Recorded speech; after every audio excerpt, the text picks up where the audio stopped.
جو کہ تقریباً 500 قبل مسیح بنتی ہے، تب کچھ بڑے چالاک ہندو پنڈتوں نے معاشرے کو قابو کرنے اور لوگوں کو اپنا غلام بنانے کے لیے ایک کتاب لکھی جو کہ ہندو مذہب میں ایک مقدس مذہبی کتاب کا درجہ رکھتی ہے۔ اس کتاب کا نام ہے منو سمرتی۔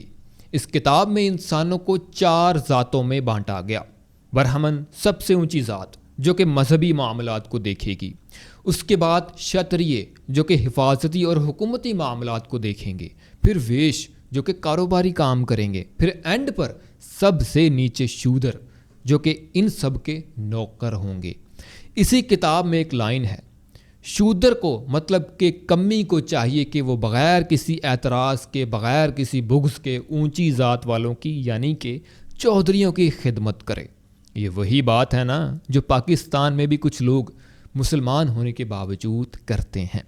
اس آئیڈیالوجی کے مطابق شودر جو ہے وہ برہمن کی برابری نہیں کر سکتا، ویسے ہی جیسے ہمارے ہاں کمی چودھری کی برابری نہیں کر سکتا۔ مزید شودر برہمن کے ہاں شادی نہیں کر سکتا، شتریہ جو ہے وہ ویش سے شادی نہیں کر سکتا، جیسے ہمارے ہاں جٹ راجپوت سے، شیخ انصاری سے، آرائیں گجر سے شادی نہیں کر سکتا، اور وائس ورسا۔ کیونکہ ہمارے ہاں بھی لوگوں کی اکثریت جو ہے وہ اس سوچ میں گرفتار ہے کہ جو ہمارے والی ذات ہے وہ اونچی ہیں اور باقی تو سارے کمی کمین ہیں، اس لیے وہ شادی جیسے معاملات مسلمان ہونے کے باوجود اپنی ہی ذات کے اندر کرتے ہیں، جو کہ خالصتاً ہندوانہ رسم ہے۔ اسی طرح سیاسی لحاظ سے اگر دیکھا جائے، اگر کسی موچی کو الیکشن پر کھڑا کر دیا جائے تو لوگ اس کو صرف اس وجہ سے ووٹ نہیں دیں گے کہ وہ موچی ہے، چاہے وہ بندہ ان کے حق میں کتنا ہی بہتر کیوں نہ ہو، چونکہ ہندوانہ نظام کے تحت موچی جو ہے وہ شودر میں گنا جاتا ہے۔ تو اب بھی ان لوگوں میں وہی سوچ ہے۔ اب اگر تاریخی لحاظ سے دیکھا جائے تو ہمارے ہاں تقریباً ساری جو ذاتیں ہیں ان سب کی جو جڑیں ہیں وہ اس مذہبی کتاب منو سمرتی سے جا کر جڑتی ہیں۔ تو اب جو بندہ ذات پات کو فالو کرتا ہے وہ جانے انجانے میں ہندو کلچر، ہندو مذہب کو فالو کر رہا ہے، جو کہ اسلام کے بالکل خلاف ہے۔ وہ کیسے؟ آئیے جانتے ہیں۔ سورہ حجرات کی آیت نمبر 13 کا مفہوم ہے، اے لوگو، ہم نے تمہیں ایک مرد اور ایک عورت سے پیدا کیا اور تمہیں قبیلوں میں تقسیم کیا تاکہ ایک دوسرے کو پہچانو۔ بے شک تم میں سے اللہ کے نزدیک سب سے عزت والا وہ ہے جو پرہیزگار ہے۔ یہ نہیں کہا گیا کہ جو راجپوت ہے وہ اعلیٰ ہے، جو جٹ، خان یا آرائی ہیں وہ اعلیٰ ہے، بلکہ وہ بہترین ہے، وہ اعلیٰ ہے جو پرہیزگار ہے۔ اس کے علاوہ حضور نبی کریم صلی اللہ علیہ وآلہ وسلم نے خطبہ حجۃ الوداع میں فرمایا، جس کا مفہوم ہے کسی عربی کو کسی اجمی پر، کسی اجمی کو کسی عربی پر، کسی گورے کو کالے اور کسی کالے کو گورے پر کوئی برتری حاصل نہیں ہے۔ ایک اور واقعہ ہے، ایک دفعہ ایک انصاری اور ایک مہاجر کی لڑائی ہو گئی تو دونوں نے اپنے اپنے قبیلے والوں کو، گروہ والوں کو نام لے کر پکارا۔ انصاری نے کہا اے انصاریو میری مدد کرو، مہاجر نے کہا اے مہاجرو میری مدد کرو۔ جب حضور کو اس بات کا علم ہوا تو انہوں نے فرمایا یہ جاہلیت کی پکار کیسی ہے، اسے چھوڑ دو، یہ بدبودار ہے۔ ایک اور حدیث ہے، وہ شخص ہم میں سے نہیں جو عصبیت کی طرف بلائے، وہ بھی ہم میں سے نہیں جو عصبیت پر لڑے، اور وہ بھی ہم میں سے نہیں جو عصبیت پر مرے۔ عصبیت کا مطلب ہوتا ہے کسی قوم، قبیلے یا نسل یا گروہ کے لیے اندھی عقیدت رکھنا۔ اب ساری سچویشن آپ کے سامنے ہے، فیصلہ اب آپ کے ہاتھ میں ہے کہ آپ نے اسلام کو فالو کرنا ہے یا ابھی بھی اسی منوسمرتی اور ہندو روایات کے غلام بن کر رہنا ہے، جو کہ آج کچھ لوگ جس کی پیروی کرتے ہیں اور دوسروں کو بھی اس کا درس دیتے ہیں۔ اب میں نے سنا ہے کہ گھمن صاحب نے معافی مانگ لی ہے۔ دیکھیں، آپ نے جو ڈیمیج کرنا تھا وہ کر دیا ہے۔ سوسائٹی میں جو آپ نے اس وقت دراڑیں ڈال دی ہیں، تقسیم ڈال دی ہیں، وہ آپ نے ڈال دی ہے۔ آپ پہلے بھی اس طرح کی بونگیاں مارتے ہیں اور اینڈ پر معافی مانگ لیتے ہیں، اور اب بھی آپ کی جو ویڈیو آپ نے کہا کہ میں ڈیلیٹ کروا دوں گا یہ اور وہ، ایک دفعہ انٹرنیٹ پر جو بھی ویڈیو ڈل جائے وہ ڈیلیٹ نہیں ہوتی، کوئی نہ کوئی اس کو اپلوڈ کرتا ہی رہتا ہے۔ وہ کہتے ہیں نا، کمان سے نکلا تیر اور منہ سے نکلی بات کبھی بھی واپس نہیں آتی۔ Thank you for watching this video.